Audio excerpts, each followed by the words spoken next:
Congratulations, both of you, and to all of the cast backstage on another wonderful show. Thank you. Thanks, everyone, for sticking around and for being such a great audience. It was live tonight. Thank you. Yes, everyone gave their best effort to participate. We are with, as you know, Ephrat Asherie, who is the choreographer of this work and also the founder of her dance company. And we have Larry Bustamante with us as well.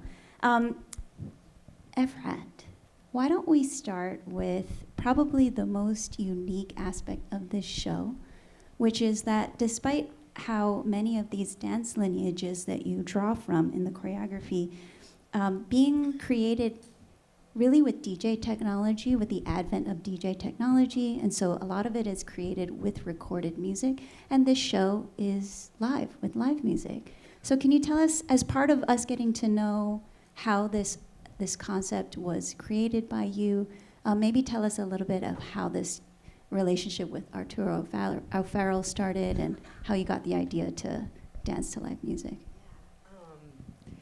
Well, I've always loved live music. My brother's a pianist, Ephrat Asherie. He was here when we premiered Odeon in 2018. So I was lucky that I grew up listening to him play. He's a jazz pianist.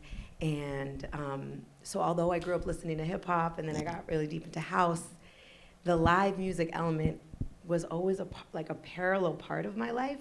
I also grew up playing the violin. I listened to a whole bunch of classical music too. So I think it's interesting. Any students from my class here today still? Does anybody stick around? One of the things we were talking about, you are the best audience. Thank you, everyone. All of you collectively, but I knew they were plotting and scheming.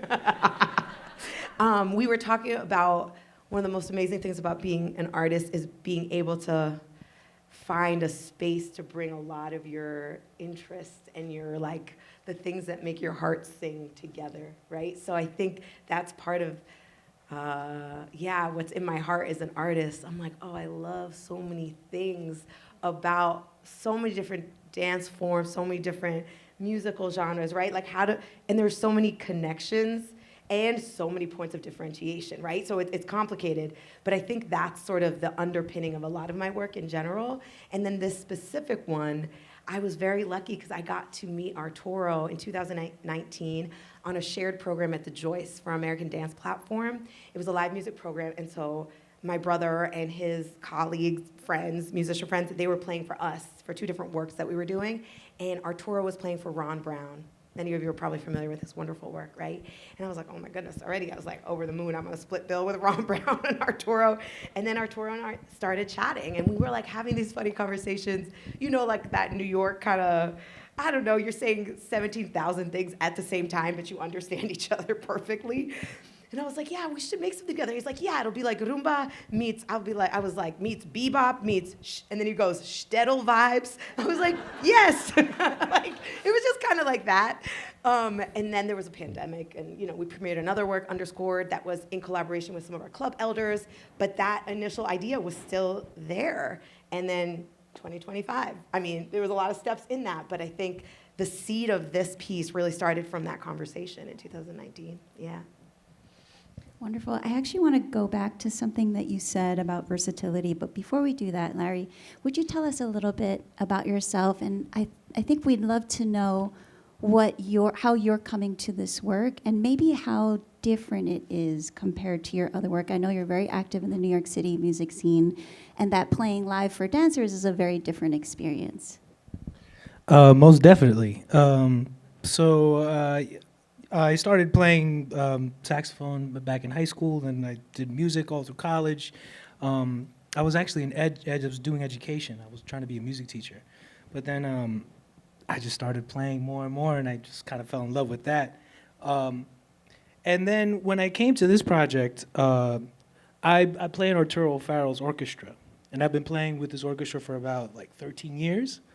And one day he kind of called me up and was like, man, we really need, we're looking for a horn player who can not just play multiple horns, but kind of know how to dance, know how to move, know how to it's not as common as you think. I'll tell you that much. It's not. Larry is a unicorn. Amazing. Well, point was, Arturo asked me about this and asked me if I was interested, and I said yes. And then I met Ephrat. Yeah, no, I was like a creeper, and I came to one of the concerts, remember? And I was like, hey, Larry. I was like, I'm the choreographer. I want to. Yeah. I went to one of Arturo's concerts in Bryant Park. I don't know if you've ever been to Bryant Park. There are these beautiful summer concerts that are free. And I just was like lurking. Like Arturo was like, come and check it out. You can meet Larry. And I was like, Larry, you don't remember this? I do remember this. Okay. Yeah, it was my barricade. Yeah. That was a funny day. Yeah, we got him in the mix. So can you both tell us a little bit about the process? So Pam mentioned to us that you created the choreography and the music at the same time. And I'm sure it's not something that most of us are accustomed to, especially now after the really intense commercialization of our dance forms. Dancers are usually reaching for recorded music. It's cheaper, it's reliable, it's predictable. And then musicians, you have your own world where you have concert halls just for yourselves, and you're really doing your own thing without having to work together with dancers. So tell us a little bit about the creation process. It was it was wonderful, and it was challenging but in the best way, because we were really working from like kind of nothing except everything. Do you know what I mean by that? Like, we had so many ideas, but we didn't want to limit ourselves to like sticking to one too soon. And so that's sort of the best problem to have. You have so many ideas. We're improvising together all the time. We did a lot of that, improvising together in the studio. Sometimes we would dance and then Arturo would play, and sometimes Arturo would play and we would respond, right? There was that component, which could have gone on for literally 10 years. It was so much fun. You know, like really, you're like, oh God, this guy's doing this. And then when the other musicians came in, and I mean, did you see Larry dancing? Like, he's playing 17,000 instruments, and he has the most staging and blocking and moving out of any of the musicians, and we keep adding more. Just saying, because I see him freestyling in the wings sometimes, and I'm like, oh, Larry, you can do that too? Let's put it in the show. So that's kind of the way also we were creating it, because everyone was adding their own sauce. And I really want to shout out every single artist that you saw on the stage is a collaborator in the work. They bring their own unique voice to the work. We work collaboratively. I think that is such at the essence of all the dances that we do and the music that you're playing, because there's so much improvisation, there's so much listening happening all the time. So I would say the hardest part of the process was like getting things into a book. Like the day that binder that says Shadow Cities with music was done, I was like, wow, we've done this thing, because it's hard to pin it down, because we're kind of, one of the things that Arturo and I talked a lot about is like that in-between space between real freedom / chaos / form, right? And like, we don't want the form to limit us, but we also want to be in conversation with the form. And so there's this inherent tension, you know? And also the name Shadow Cities, I should shout this out, but maybe you talked about it in the pre-show talk. I did not. You the didn't? Space is open for you to tell us about the origin. Do you want me to tell you about Shadow Cities? Yes. I read this essay when I was a freshman in college. I won't tell you how many years ago that was. It was just a couple, just kidding. And it was called Shadow Cities, and it was about, it was written by Andre Aciman, this incredible Egyptian writer. And he was writing about basically feeling displaced, but also feeling rootlessness, but also feeling like he could make a version of place and home by the intersection of all his memories, his family's memories, his like stories that his family told him about a place he had never been to and had only imagined. It was kind of like such a New York immigrant experience. And the place that he talked about dreaming was it was Strauss Park, right, like up by Columbia and Barnard. So like I knew it well. And so I was just like so moved by a lot of his language. And so sometimes I brought that into the space, and I was like, Arturo, what does the ghost of water sound like? And he was like, psh, got you. He would like play a thing. I was like, you know, like what does following in your own footsteps sound like, right? Like these kind of things were also part of the process. And that, for whatever reason, that essay stayed with me all these years. And it became, like an extension of the conversations that Arturo and I were having, you know? And I don't know if you caught the little reference at the end of the show, everybody. Okay, cool. That's for the super fans. That's for the super fans. Larry, what was that process for you like? Like creating that music, did you make musical choices in terms of what instrument you were going to play or how you were going to complement the dancers' movements? Definitely, I did think about which instruments to use for which parts. You know, me and Ephrat, we would talk that actually a lot over, because each instrument has its own timbre, right? Has its own like color of sound. So it depends on what we were trying to convey, what the idea and message was, and then we kind of established which instrument to use. I was supposed to have more. Like she wanted me to bring another one that I was like, that might be a little too heavy. To dance with, I play baritone sax too, so that's like yay high from the ground up. You know, it's like another company member.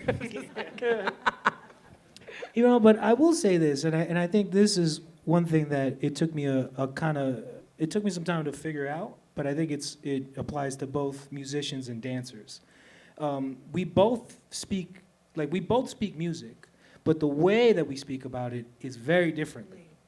You know, how dancers interpret music and they internalize music is similar to how we do, but it is a different ballgame. So if you ever want to like communicate between I found that communicating between those two worlds, there's a lot of like,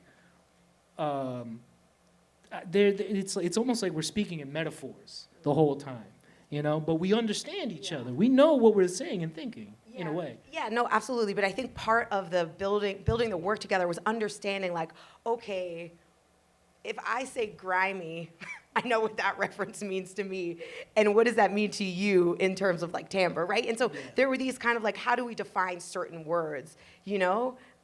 Different conversations around feel. Oh, tempo is a whole big thing, because a tiny shift in tempo for us can actually make it almost impossible for us to do a certain section. We're like, wow, it sounds great. That's so amazingly fast, but we literally are lost in the sauce. But it's like, oh, but it wasn't that much faster. And they're like, wow, one little 30-second, 16th note change, and we're, you know what I mean? So those nuances are really fascinating, to get into those details. I noticed that you came up with some really creative ways, maybe to facilitate that process. For example, you had dancers playing instruments, you had dancers setting the tempo, which seems really appropriate for this kind of situation. Your musicians really used the space. I saw a lot of moves, Larry. I mean, from yesterday to today. Yes, right. Yeah.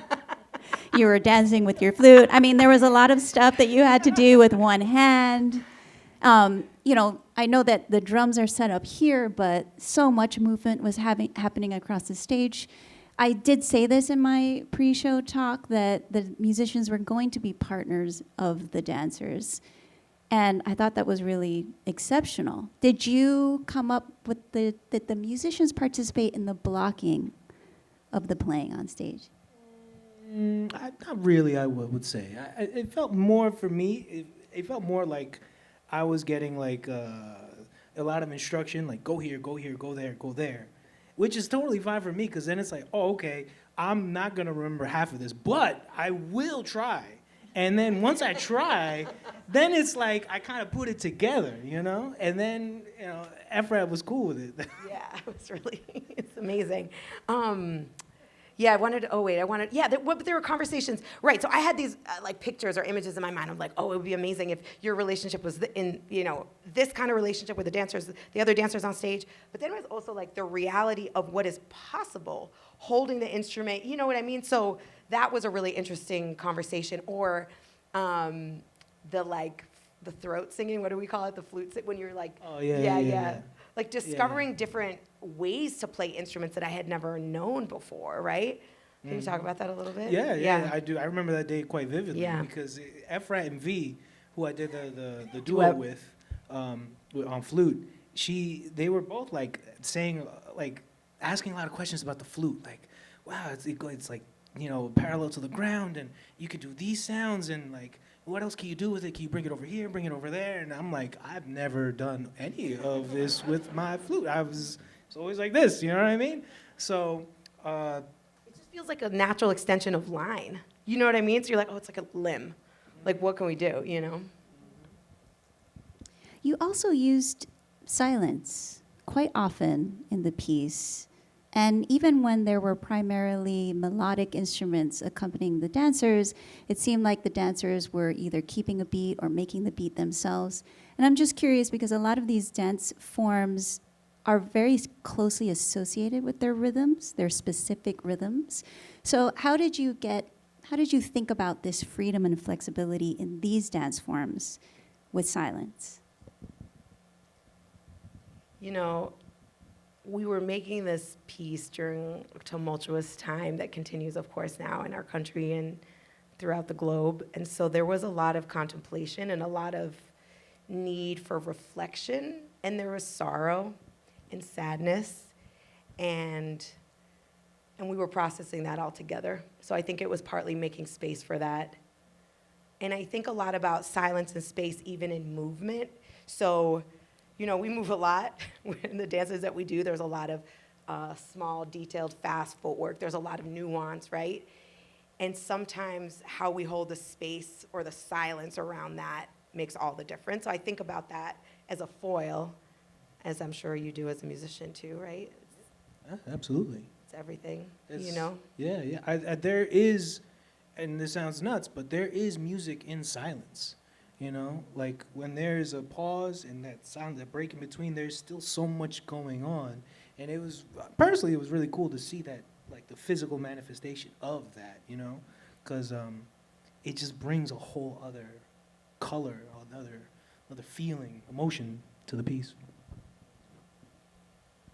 I do want to shout out Eduardo, who you saw play bass and who was marvelous, miraculous, has been playing with us since we did Odeon here at the Duke.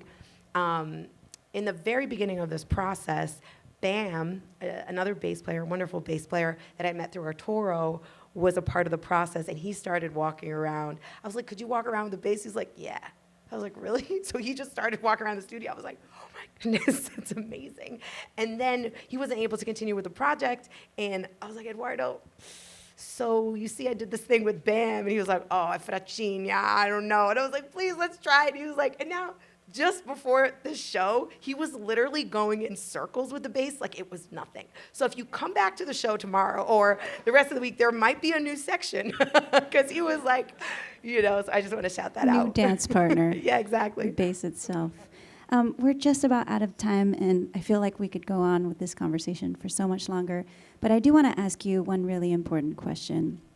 In your long career, you have spoken a lot about lineage and how important it is to continue working with the culture bearers of these traditions.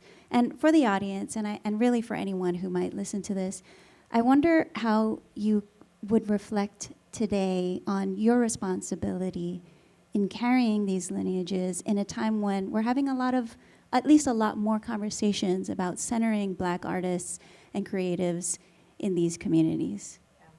Yeah, I think about it all the time. I mean, I always feel like somehow I was placed in New York City at a certain time for a reason. So the fact that I got to learn from, dance with, and continue to dance with the elders at the club, and my breaking mentor, Richard Santiago, aka Breakeasy, who took me to dance salsa as I was learning breaking. So he made me understand those connections of Afro-Latin dances with all the street dances that we were doing. Same thing with Marge, one of my mentors in the club, may she rest in peace. She was the embodiment of so many dances that are part of the continuum of dances from the African diaspora. So I was seeing how West African intersects with Lindy, intersects with hustle, intersects with mambo, intersects with son, you know what I mean? Charleston, house, hip hop. So I feel so lucky that I was able to receive knowledge from them, and that we were part of a moment in New York City history where I feel like a lot of us were really open channels to receive that. I think the club is a little different now. We were talking about this too with the students. Just phones being everywhere, like we were really dancing freely without being worried. Like no one's filming us. Like we're trying to work something out, and you're surrounded by people that are being brave and bringing themselves forth fully and not hiding anything because of the communities and the histories of why these dances exist, right? From the Black and brown LGBTQ plus community, we're talking about the underground scene in New York. So that it is your responsibility to actually rep so hard, no matter what your background is, because you were fortunate enough to be in that space and to receive that information. So I feel my responsibility is to keep building and to keep growing and to keep connecting and sharing that information. my students today in class, they were so amazing. They like wrote down the names of everyone that I was saying, and they're gonna look them up. You know what I mean? That's how we maintain this connection. And I think Jigsaw is such a beautiful place because it is the intersection of so many different artists coming together and being able to have these conversations. Like, and I said it to you, I'm like, how did we not meet yet? But like we've been in all the, you know what I mean? And here we are finally meeting. And I'm so grateful for your pre-show talks. I wish I could be out there, but I'm warming up like 17 miles a minute. So yeah, so yes, I hope that answered, but it's something I think about all the time. Thank you. Yeah. Thank you so much for talking with us. Thank you, Larry. And thank you all for staying and listening. Thank you, everyone. Thank you.